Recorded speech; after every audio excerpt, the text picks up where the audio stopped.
welcome everyone to the Cybrary podcast. I'm your host, Mike Ruin, VP of Engineering and CISO here at Cybrary. Today's guest is Gerald Beuchelt from LogMeIn and Jonathan Myers from Cybrary, our head of infrastructure. Gerald, welcome. Always a pleasure to talk to you. Mike, thank you so much for having me. This is really quite an honor, and I'm looking forward to the chat. Cool. Do you want to introduce yourself and tell people a little bit about you? Oh my, yeah, love to. I'm doing that all the time. My name is Gerald Beuchelt. I am, like I said, the Chief Information Security Officer for LogMeIn. LogMeIn is, like, for those that don't know, it's a software as a service company. We have roughly 20 major products, among them names such as GoToMeeting, GoToWebinar, or LastPass, which are hopefully well known to at least some in the audience. Within that organization, I'm responsible and accountable for everything related to security, compliance, and the technical aspects of privacy. So that obviously our legal friends lead that particular practice, but we help them implement this, and it's a great collaboration there. And that really spans everything from product through corporate IT, through outbound messaging, and everything up and down. So it's quite comprehensive. I got here as, like, I was a CISO before for a smaller company named Demandware, which was acquired by Salesforce in 2016. That was a great ride as well. Definitely been seeing fast growth and rapid expansion of a team as well as our product. And before that, I was working in a couple of different companies. I was at MITRE, which is a federally funded research and development center, so it's a little government-centric. And before that, it was a long time ago at Sun Microsystems in the good old days when Solaris was still the premier Unix on the planet, and things were happy and sunshine and rosy. I miss those days of Solaris being the premier. That was definitely where I cut my teeth. And Jonathan, I don't know if you want to give a quick intro. Yeah, I know nothing about Solaris. Way before my you were born after Solaris, weren't you? Yeah, I guess mid '80s. Yeah, Solaris had already come and gone probably. So I'm the principal infrastructure engineer at Cybrary. I do all the basically DevOps and then all production infrastructure, which includes defending from cyber attacks and all the kind of fun compliance stuff that kind of comes along with that. And yeah, so been doing that for a couple of years now. Before that was at a company called Red Analytics with Mike, where we did some UEBA insider threat software vendor stuff. So cool. So I think one of the things we sort of wanted to talk to you about was during COVID-19, with the big shift of everybody working remote and your organization, sort of how you handled that from both a scaling your own internal infrastructure, because now there's suddenly so much more demand, and then also, what the security implications of were during that period, and sort of how you handled that. Sure, absolutely. We'll start off with some softballs, Yeah, dude, it's like this is straightforward. It's like, I mean, come on. LogMeIn is a remote work company. It's like we've been really been this since our inception in 2003, because it's like the reason the company was actually founded was one of the original founders was working on one side of Budapest. The data center was on the other side of Budapest, and you really didn't feel like driving over at night every night at 3 a.m. in the morning in order to work on the servers and stuff. So I found a company called 3 a.m. Labs, which was ultimately a way for him to address getting to his servers at 3 a.m. in the morning and not having to drive around. So it's like this whole idea of remote work is really something that's been pretty deeply ingrained in the overall DNA of the company, which you can see is like as you go through the portfolios that we have, GoToMeeting, GoToWebinar for like online collaboration, enabling remote work even in times where you cannot necessarily meet face to face. We have other products like help desk products like Rescue or GoToAssist that really help IT departments to service people's laptops, even if they can't walk up to the IT station and then get stuff done. So generally, it's like this whole idea of remote work is something that we have been quite well understood at the company. But obviously, it's like when you within literally hours have to go from parts of the company, maybe like 30 or 40% of the company working remotely or in the field, suddenly to 100% working in the field. That's a challenge. It's like I don't believe that anyone was just going like, oh yeah, it's like this is super easy. It's like nothing happened. So it's like we had obviously some of those to address some of those challenges. Fortunately, we had prepared to some extent with some business continuity programs and frameworks. So we had a rough understanding about what we wanted to do, but obviously nobody knew exactly that this thing would happen. So from that perspective, it was definitely something where we had to both rely on existing playbooks, but also improvise as we were moving along.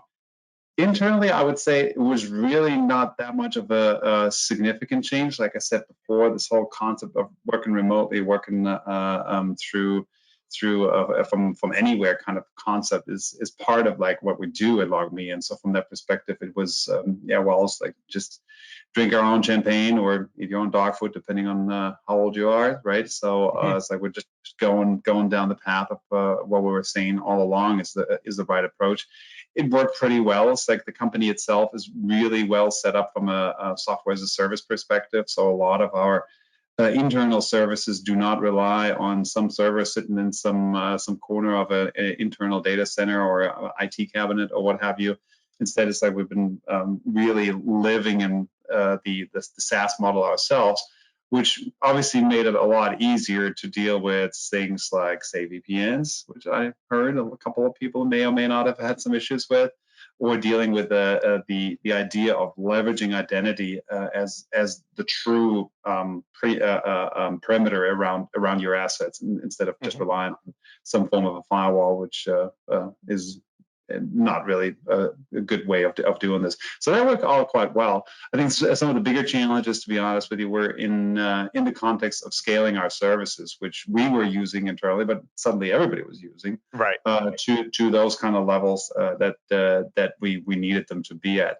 And obviously, it's like if you scale, again, literally overnight by 100, 200, 300 and more percent, then you do see a couple of things maybe not working out quite so great. It's like, I have the highest respect for our operational teams and also our product development folks who've been literally like identifying those things on the go and then been able to truly go in and address these things on the fly. And I think this kind of a commitment to the product is one of the things that is required, but also the ability to really understand your own environment in a meaningful way and then drive forward. So this insight into how the architecture works and what's been happening has definitely been super helpful from that perspective.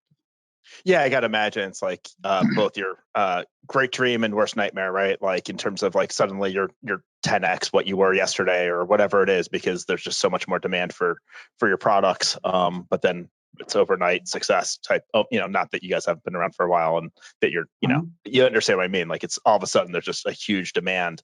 So I gotta imagine that had its own challenges. I know for us on the IT side and the security side, like all that, we're very similar in that there's nothing really here. So that transition was easy. And I was just having this conversation with somebody the other day about, but where the challenge really was more on the business side, more on the cultural change shifts that had to occur by us not all being in the office at the same time, or communication patterns having to change or adjust. And that was really where the challenges were. We were already kind of set up for being 100% remote from an IT computer systems perspective, and I think Jonathan should take a lot of credit for that. He's done a phenomenal job in getting us set up that way.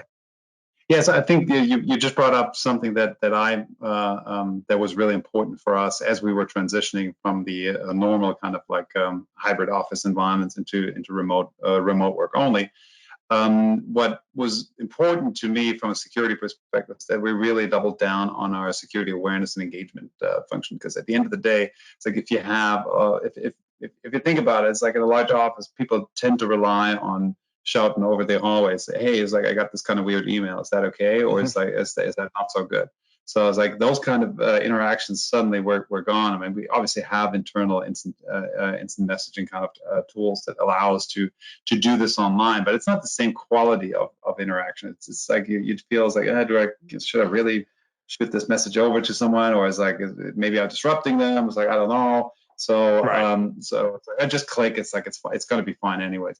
So really raising that right level of awareness across the board, making sure that people do understand what it is that that we're facing, and then it's like looking at a lot of the early on social engineering, particularly phishing lures that were suddenly, and that was something that I found to be very interesting. It's like suddenly it's like pretty much everything else was going away. I mean, sure, it's like still have the Prince from Nigeria, but it's like it's like most of the other ones is like just went away. And it's just, Right. it's like, oh, COVID. So it's like it was interesting to see how quickly the adversarial actors have been adopting to the what I call the clickbait du jour, which was just like something that was that everybody was craving to get more information about, and then leveraging that in order to push ransomware, to push malware, or to push other kind of credential phishing activities. Yeah, actually, it's funny that you mentioned the whole. It didn't even occur to me while we were out. So we've returned to the office to a certain extent. Not everybody. It's about 20 people in an 80-person office, so we got plenty of space to move around. But didn't even occur to me how much I was missing out on people just stopping by my office and showing me their laptop. Like, hey, I got this email. It seems weird, right? Like, they know enough not to just forward it to me. But how do you, and a couple people slacked me, hey, I got this weird email, and it was like a screenshot. But for the most part, I got to imagine that that number, the instances went way down of people coming and asking me like, or telling me or asking me like, hey, what should I do with this? Went way down. At the same time, the number of emails phishing emails they were probably receiving was actually increasing. And it wasn't until I was back in the office and somebody popped in and were like, hey, showing me their laptop. I was like, I did miss this a little bit. And I'm glad that this is happening again. But at the same time, what was going on while we were all working from home? Yep, that totally makes sense. It's like I completely agree, and it'll be interesting for us because like we have now extended our work from home program till the end of the year. So from that perspective, it'll take some time before we fully engage through the office again. But I think it's going to be an interesting situation in terms of like coming back. And I'm not sure that everybody will be coming back, because it's like looking at some of the expressed desire with regards to it's like, do you want to work fully remote, fully in the office, or something in between? I think a lot of people are enjoying the idea of something in between that allows them the flexibility to see friends at the office, socialize where it makes sense, but then at the same time also being able to have the flexibility in a work from home kind of schedule and environment, which for many people, not all of them, let's be honest here, but for many people makes them more productive. Right. There's some people, right. And I think that's one of the challenges that we're going to see, at least for Cybrary. There's definitely a set of people here who are going to be more productive working from home, or continue to be more productive working from home, and others who really are more productive from being in the office. That's why we actually brought our sales. That's why the people who are back in, we have our sales team back in. They're very collaborative. There's this like really good energy that they have from being around each other, very supportive, and it's competitive, but like competitive in like in a team perspective. Like everybody has their own stats, but everybody's also happy if you hit 350, right? Like, or 400, whatever. It's all because it's not a zero-sum game. No, absolutely. Right. So there's all of this camaraderie that happens, and we've seen the impact. We saw the impact of some numbers going down when they were working from home, and then we brought them back in, and we're seeing those numbers go in the opposite direction. So definitely be at least a people HR challenge to sort of go through the like who should be working from home, what exactly are our policies, and as long as people are being productive and getting things done, we'll see how it goes. Yeah, especially being in like DC, right? Because like a lot of our people that live on the other side of DC, on we're the other spending side, hour and a half commuting. DC is DC has the worst traffic. It's like we're number one in the nation, I think, for the last few years running. Boston, right? I mean, it's like I'm just asking because it's like you got at least highways that have like 4 or 5 lanes. Like we have but there's well, that's true. Right, I know, and then there's but there's studies that show it's Washington and then Baltimore, and then like Boston, LA, I can't remember what the other ones are, but there's a lot of lost productivity in the DC area because of the way the whole city is, and you have two states and then a third municipality that isn't part of either of those states. So getting those three to sort of work together, like it's a nightmare. There's actually a bridge to nowhere where like part of like Maryland committed to doing a thing with Virginia, and Virginia started building it and built it, and there was supposed to be a bridge, and then Maryland's like, never mind. So now there's just a road that ends nowhere. That's as awesome. opposed to a bridge, right? It's a road to nowhere as opposed to a bridge to nowhere. So, but yeah, I mean, we definitely are seeing, like, I have an engineer that lives pretty far away, and yeah, does he want to spend 2.5 hours in a car, or does he want to be able to get more done from home? Even me getting in, I don't live that far from the office, and it can be half an hour, 45 minutes during normal time. So yeah, I think that's going to be an interesting thing that we'll see. Just commutes, and who knows, maybe with more people working from home, maybe my commute will get better, and so it'll be easier, and more people can come in. We'll see. We'll see, indeed. Like I'm not super a high degree of urgency to get back to the office on a regular basis. It's like like I said, it's like going occasionally. I think that's going to be a lot of fun. But it's like, I mean, literally, it's like missing out on 2.5 to 3 hours of commuting every day. That alone just like increases productivity for me personally quite a bit. Yeah, definitely. So yeah, I think it'll be interesting to see.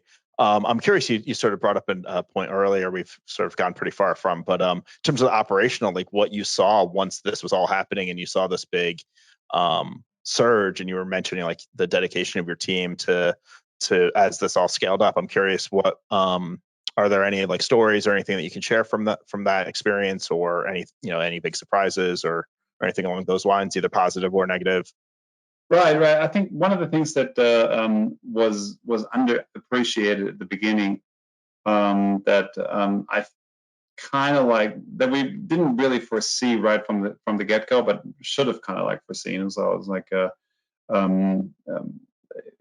interesting from that angle was effectively the impact that the whole lockdown situation has for folks that are working in literally in night shifts. Right. So it's like evening shifts or night shifts. So it's like we have a 24/7 security operations center. So from that perspective, that team is literally they're all in one place, which is some backup location if need be. But it's like generally it's like we're driving this from one particular place, and it's tough enough to do night shifts. It's like I have a high degree of respect for anyone who does that. I did this for what was it, like 3 years or so. And I know how fun and interesting night shifts can be. It's like not, but it's one thing to spend a night shift with a colleague in a situation where you can work with each other. It's like maybe take a little bit of time off in between. It's like maybe find a reasonable way in terms of like keep yourselves entertained. But it's totally different if you're sitting all by yourselves in your living room or in your bedroom, maybe in a shared kind of a apartment or so.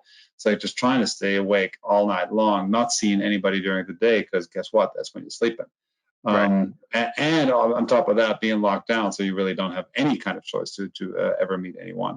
So that's tough. It's like I think a lot of the folks that have been working those last couple of months in those types of situations, they're truly my unsung heroes, because they're keeping systems alive. They're keeping in network operations centers. They're keeping systems safe in security operations centers. And I think making sure that you have a plan in terms of like how to engage, stay in touch and stay engaged with those folks over an extended period of time is really, really critical. And it's like I have a very high degree of respect for my leadership team there, who really stepped up and said, like I said, yeah, we want to organize some. So in different time zones, like afternoon coffee, which is like a 2 o'clock at night kind of a event for the other guys. So it's like really make sure that they stay awake and stay alert and feel still and across the time. And I think that's something that has been really forgotten over all the responses that we've seen to what was happening in the world. there's still a strong need for social interaction, that especially in those kind of roles, but for all roles, but it's like especially for those kind of roles. And it's like if we do not take this into consideration, I think the impact that can have on the mental health and ultimately the physical health of people is absolutely enormous, and it's like does not necessarily really balance well with some of the other things that we've done. Do you think, though, like that what we've gone through and with people being able to work remote? So Jonathan travels. He's in Hawaii right now. During when COVID first was happening, he was in Europe and then Singapore. So from our perspective, he's working a night shift during the day. And so do you think with everything that's happening, it's actually going to make that sort of globalization so much easier where, and maybe I'm feeding you the answer I'm looking for, I don't know, but that it'll be easier moving forward to have sort of night shift, but not necessarily, well, it's their night, it's just 12 hours off. It's happening in London or it's happening in Singapore or wherever overnight. Yeah, I mean, it's like we're trying to do a follow the sun models like where we can, right? But it's like for operational centers where you sometimes also really want to build some local expertise, and not everyone is like knows everything about everything, right? So it's always good. See, Jonathan, I told you not everybody knows everything about everything. Yeah, like, maybe some people do, but it's like so it's like I'm just assuming that a lot of people don't. No, but it's on the one side, it's like if you're large enough, it's like if you have a large enough organization to really do a follow the sun kind of a model with small teams, say, I don't know, in Sydney and in Europe, and it's like on the West Coast or something like that, then sure, that's awesome. That's absolutely ideal. It's like I really like this from a number of different perspectives. But not necessarily everybody can, right? So it's like if you can't do it like that, then you have to rely on long shifts or night shifts or evening shifts or whatever. So I think it's going to stay challenging. As far as the state of globalization goes, it's like everything that I'm seeing right now is like points exactly in the wrong direction. It's like well, that's true too. Taxes, tariffs. I mean, it's like don't get me started about the insanity, but it's like hopefully it's like people are going to realize that rather sooner than later. It's like they're working together, and it's like tearing down all those kind of like borders and tariffs and whatnot is really going to ultimately make our ability to respond to nasty things much better. Yeah, so I was in Bali in like September, October of last year. And it was interesting because there was like a growing group of like cybersecurity guys that basically worked for like outsourced cybersecurity companies or whatever. So they would be the cyber SOC for like companies is like what they did. And a bunch of people were California based, and then they got moved on to night shift. And so they were like, well, I don't want to work night shift. So they literally packed their bags and just moved to Bali, and then would just operate normal hours out of Bali during the day. So they still got like interaction at night, and they were still able to like do all the normal things and then save a bunch of money in the process. Nice. Do they also get to collect night shift pay? Like, were they also getting paid extra for working night shift? No, they're working night shift. Well, but I mean, like Bali basically doubled your money, right? Moving from California, like right. So, yeah, that's not shabby. So I wonder if that's gonna, especially now that all these things, everybody lets everybody be remote. And so I'm wondering, I don't know if like cybersecurity, right? Because there is power in, having like groups working together in like a SOC or a NOC or anything like that. Like you just have that ability to like cope with problems as they happen that much faster, as opposed to a fully remote situation, right? Because nobody wants to be like dialed into like a virtual meeting, for their entire shift and like interact. Right. Like nobody wants that. Like, and so I wonder if like we'll start to see that spread to other probably sectors first, right? Like salespeople that like don't want to work or that need to sell to Asia, but they're U.S. based company. I think that's going to be kind of interesting. Maybe we'll see it for engineering too. Yeah, no, I feel we did a little bit of that in the early 2000s when I mean, it's like I remember that was the time when I was at Sun. It's like when the commute there was starting to get like so out of hand that people were just like essentially barely in the office. And it's like then companies started saying, oh yeah, why don't you work from home? And I think it worked great for, like I said, it worked great for some people. It's not so great for other people, and it's horrible for some people, both from what they like and how productive they ultimately are. And so I think what we're hopefully going to see is just a much higher degree of flexibility across the entire spectrum. So it's like I really would love to be in a position where it's like myself, but also for my team as a leader, have the ability to really shift stuff left and right, up and down, as it is appropriate for the individuals, but also for the kind of work. And it's like then really find the right kind of balance and say, hey, do we want to have a couple of smaller teams like here? It's like, do we want to have like more flexibility by allowing people to be totally remote for that kind of thing? And to some extent, we're doing this already. So it's like if I'm looking at say some of our threat folks or threat or vulnerability folks, they're pretty much remote. It's like I don't care where they are. It's like they are super productive. They're great people, and they engage extremely well with the rest of the team and the outside. And from that perspective, it's like, you know what, it's great. It's like, so they're in a good position. Others, like, I mean, it's like where, especially it's like if you're starting to also think about somewhat more junior employees that really want to learn from more senior employees, a learning experience is always better if it's face to face. It's like nobody can tell me that you can replicate everything through a phone line or a Slack channel or not just that. I think it's especially on the more junior side, right? Like knowing when you can interrupt someone. It's when you're all remote and you're a junior person and you don't want to be a pest. You don't want to bother people. So, you send them the Slack or whatever, and however you're going to communicate, but you still are very hesitant to do that. Whereas when you're in the office, you can sort of look up and you can sort of say, oh, hey, I can tell that's up, their headphones aren't on or their headphones are on, and therefore that means do not disturb. So I think there's a little bit of that. I also think while for fully remote, that's a possibility, but I think more places are just going to have that sort of flexible, we still want people to come in and interact because there's value in that. So the idea of working a couple days in the office or a couple days from home is going to still tie people to certain parts to being near the office. They're not going to be able to do, just pick up and move. But for those people who are full remote, I think that we'll see probably an increase in the number of people who are capable of doing full remote and who do decide to do, sort of what Jonathan's doing and traveling and being wherever sort of makes sense for them or where they want to be. Yeah, I agree. Yeah, and I think it's also super interesting, like the whole like co-working model, right? Because some people like can't do the whole work from home thing or remote work because they need that like social interaction. Whereas like you're providing these spaces where everybody's kind of doing their own thing, but you can still come together for like lunch. Like you still have those like random breaks throughout the day, and you get those kind of like those rhythms that you would get in the office. It's just everybody's doing different things. And I think once people kind of start to figure that out and start to experience that, that's an interesting way to kind of keep people engaged and stuff like that. And then the emergence of these like co-living situations that are starting to pop up around. I think that's an interesting thing to do, especially for people that, you maybe just want to leave and go remote for like a month, 2 months, maybe 3 months just to get away and kind of like vacation, but not vacation. To kind of live in that like community and kind of experience all that kind of stuff. So absolutely, yeah.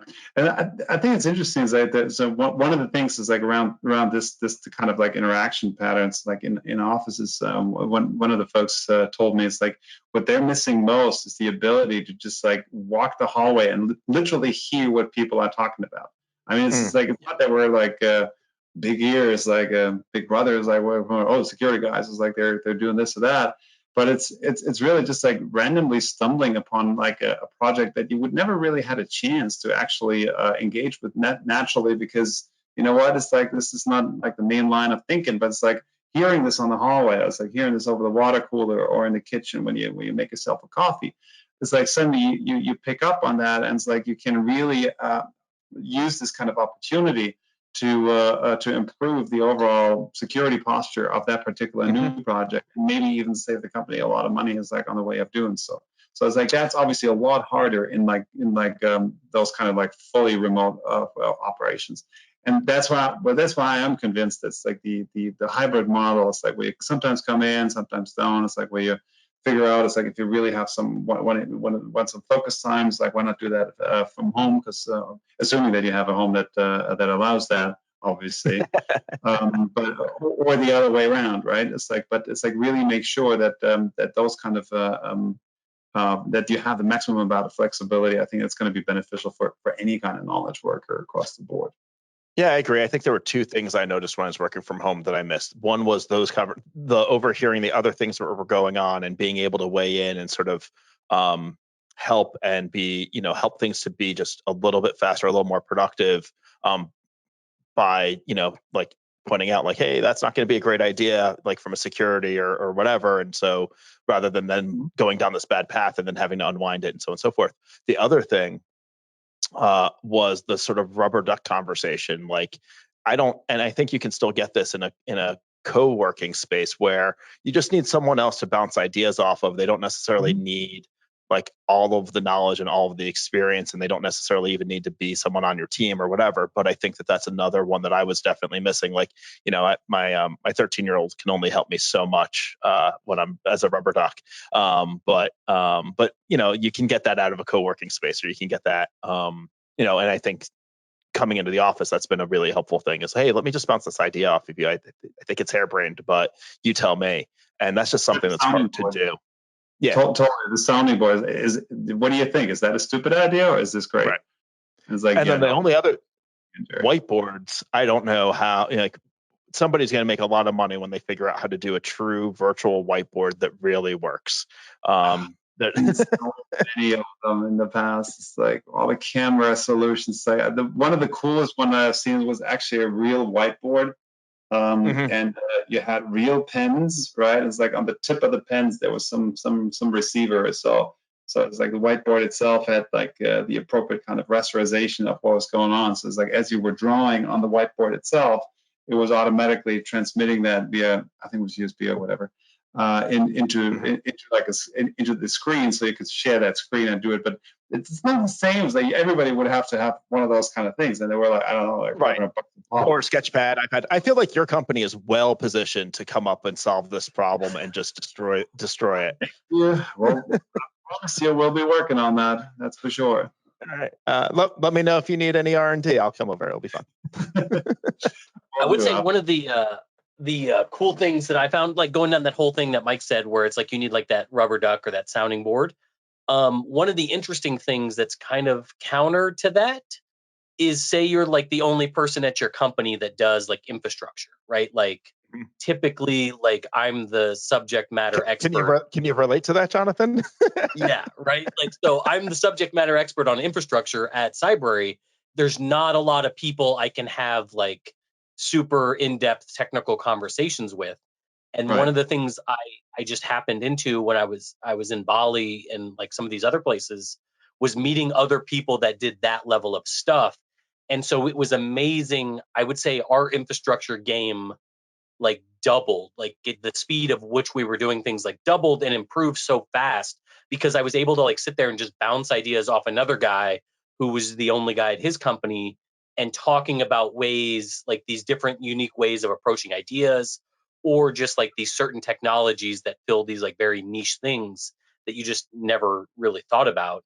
And so, I mean, it kind of led to like a re-architecture almost of kind of how we do our entire production stack, which we're finally like coming to like see it actually in place, hopefully.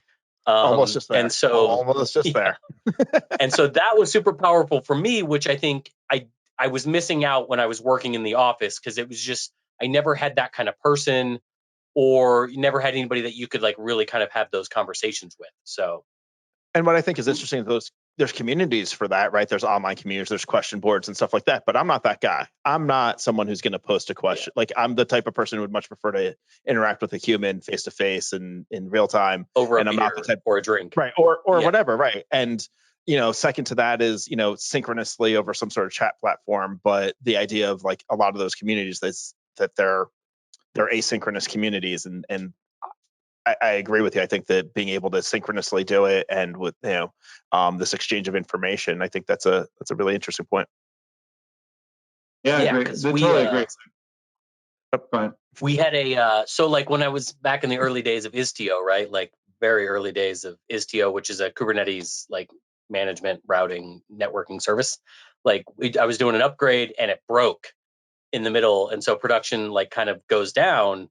And if I would have been in the office, like nobody would have been able to help me at all.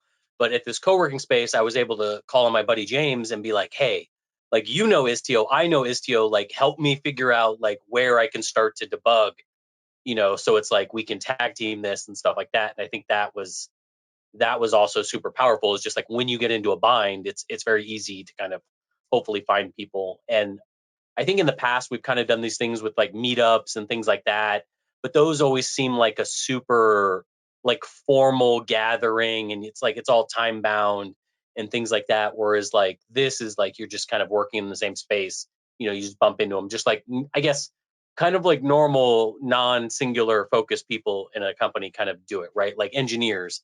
If you have multiple UI guys, like you can walk over to the other UI guy and kind of bounce ideas off. But I think as we start to get to these like super technical type roles, right? Like we're not really looking for generalists per se anymore. And some of these more nuanced things, it's kind of super powerful. So Yeah, no, I agree. So, I mean, the paranoid security dude in me is like goes off like, well, it's like now you starting to chat with the competition, and they're going to get our great ideas. So I think it's going to be really interesting. It's like the balance there between the collaborative kind of like community approach versus what a company would consider intellectual property or not. Because I mean, it's like if you find a really really cool way of setting up a particular platform or so. Yeah, like, do we really want to share this with like everybody and their brother? It's like just because the infrastructure guys love to talk. But I guess it's like, I mean, it does bring the overall state of the art in the industry forward. So from that perspective, obviously it makes perfect sense. I totally agree with this. Right. I think there's the security guy in me that's like, yeah, we should be all supporting each other and sharing each other. And then there's the business guy that's like, hey, this is our competitive advantage. Exactly. And so should we be right, exactly. Cool. Yeah, that's a weird problem, right? Because especially because like if you're thinking about it from at least the infrastructure and security wise, like you have very complicated problems that are very specific to how you've chosen to implement all of these things. And it's very difficult to go get help for some of that, right? Especially like, the typical like checking Stack Overflow. It's like, yeah, everybody has a Stack Overflow answer, but like in the very specific way you're utilizing this that you think is a better way, like how do you go out and like ask for help and things like that when it's super powerful because you could solve the problem with other input in like 30 minutes as opposed to, days. 2 days. Yeah. Yeah. So yeah, and I think what's also interesting is like you think like, oh, sharing this, back to the business side of me that's like, oh, I'm sharing this with somebody, but they're not in the same space. There's no real competitive advantage, but there's a very good chance that they're going to share it with someone, like, oh, hey, I was talking to these guys at Cybrary and this is how they solve that same problem. And next, they're talking to some company that's maybe very similar to us. So, it's that whole chain. But in the long run, I think we all benefit from learning from each other. I mean, I agree. I wouldn't be where I am if it wasn't for all of the people along the way. So information. Yeah, I mean, it's kind of like it's like open source software, right? Like you're just trying to give back and like, make these changes and things like that. It's just that you're moving, right? Like Google open source Kubernetes, right? Which is scary considering how far ahead Google has to be for them to make the business decision to open source Kubernetes, right? Like, are they 10 years ahead and like they're just releasing these things? Or is it just the fact that they think they're doing it so much better than everybody that they don't mind kind of being only like a month, 2 months ahead of what's like out in the community?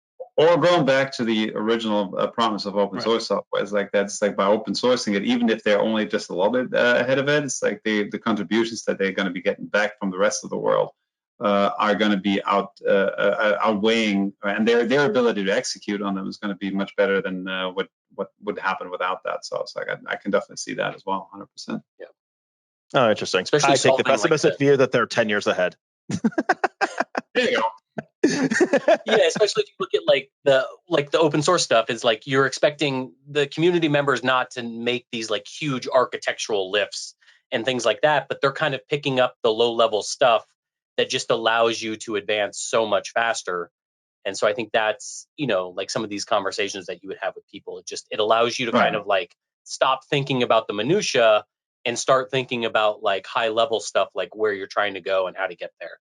And so I think that's always beneficial, especially in like cybersecurity, right? Because that's ultimately what we're trying to get to, is like we want to machine learning and do algorithms for all the stuff that like a human being doesn't need to spend their time on, right? Like log analysis and like detecting all these like small little signals and things like that. It's like it used to be a human being, but like let's let the human beings figure out more advanced ways of doing things and kind of automate that other thing. And so by having these like conversations, you can like end those little tiny problems that are just picking at you like, very quick. So that makes sense. Yep. I do want to be cognizant of your time. I think we're sort of, I'm not sure where we are. Oh, got some time left. Oh, great. Awesome. So yeah, I think we were talking about, and hopefully maybe we can cut this out a little bit. I don't know at the time. You can totally cut this if you want to. What was that? You can totally cut this if you want to. It's always fine. I think we're going to where I fumble for 5 minutes. Sure. So let's see.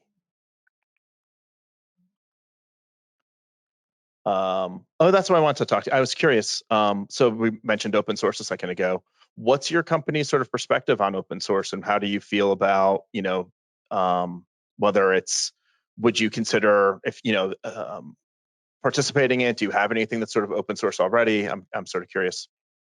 So I would say that we're obviously consuming open source quite a bit. It's like everybody on the planet. It's like who actually has a phone or who has any kind of computer or whatever. So it's like open source is kind of like the reality of the reality of the world. I think there's some interesting challenges about the open source supply chains.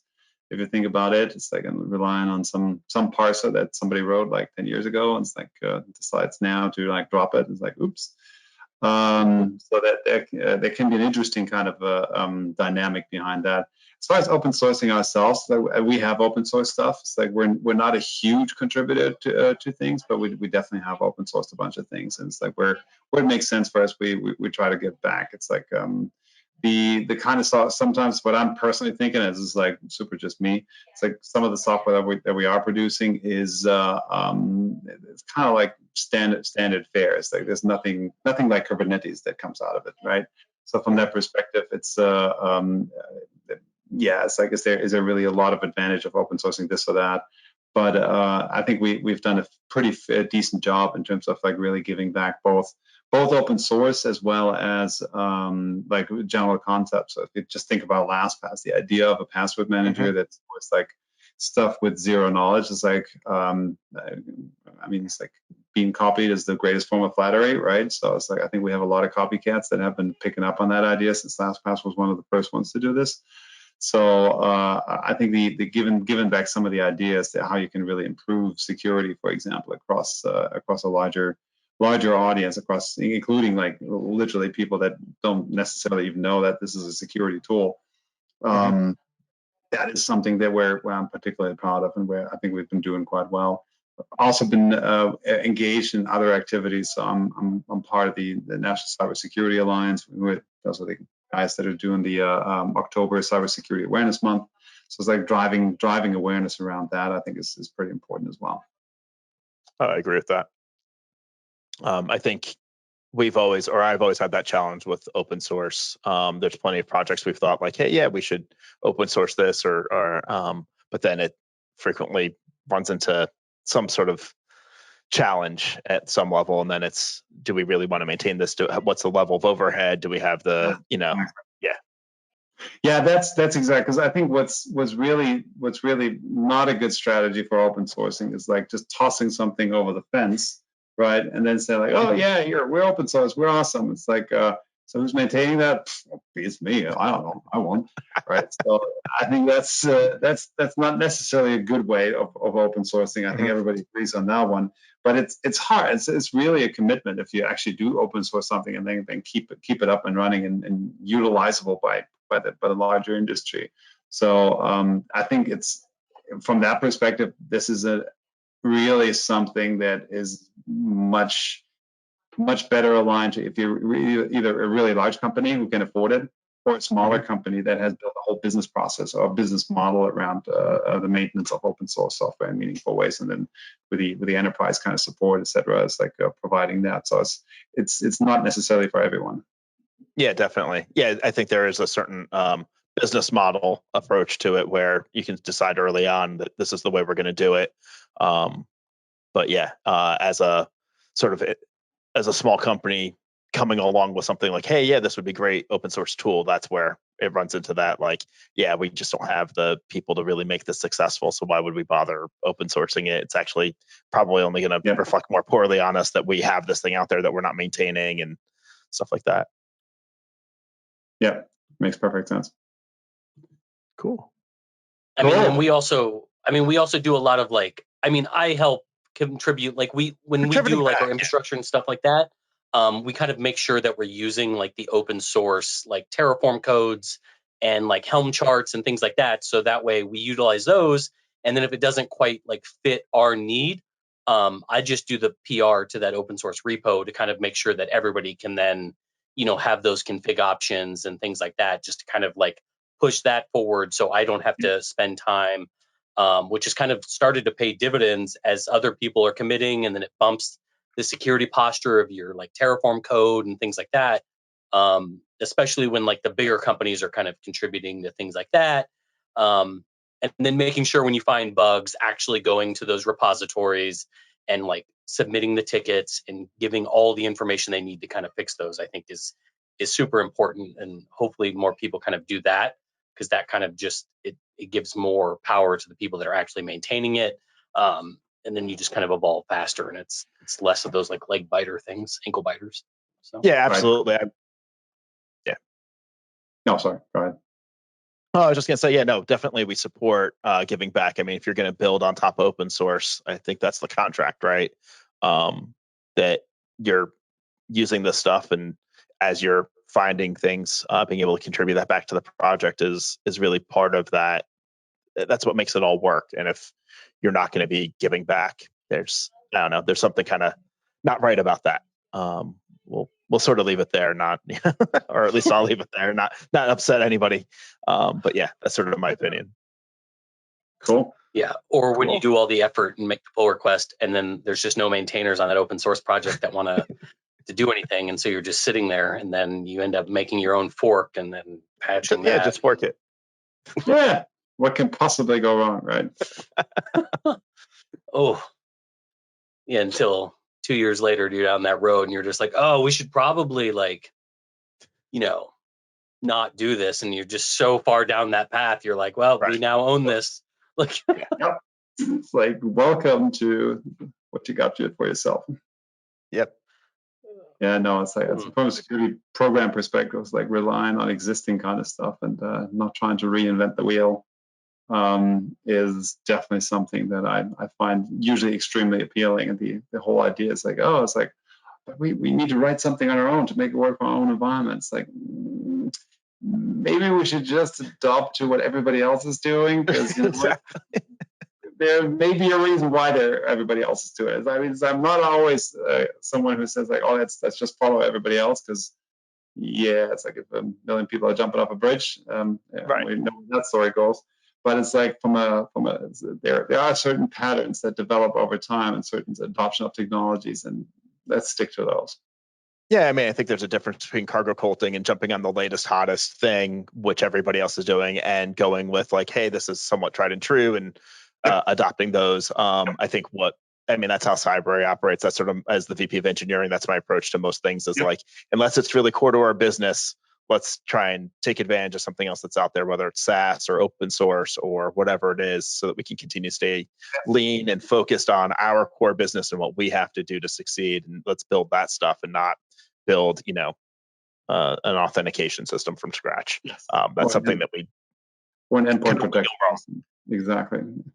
So EDR is not our core business model right now. Right. Cool. Well, I appreciate you taking the time to talk to us. I think this has been a great conversation. Would love to have you come back and we can talk some more. Absolutely. Would love to.